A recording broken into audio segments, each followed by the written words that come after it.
ነቢዩ ዓለይሂ ሰላቱ ወሰላም በአንድ ሰው ልቦና ውስጥ ሊደርስ የማይችል ሊታሰብ የማይችል ብዙ ችግርን አይተዋል። ሶብርም አድርገው አልፈውታል።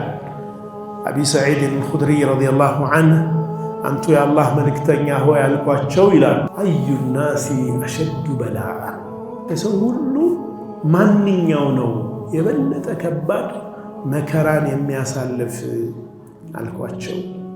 ቃል ነቢይ ሰለላሁ ዐለይሂ ወሰለም ምን አሉ?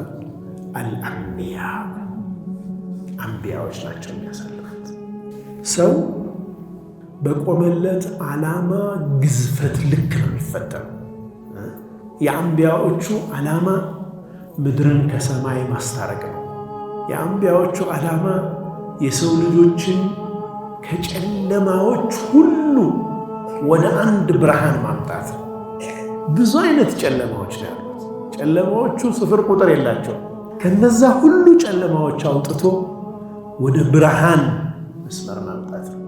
የአንቢያዎቹ ሥራ መኽሉቆችን ከኻሊቃቸው ጋር ማስታረቅ ነው። የአንቢያዎች ሥራ መኽሉቅ ከመኽሉቅ ጋር ተስማምቶ እንዲኖር ማድረግ ነው። ፍትህን ማስፈን ነው።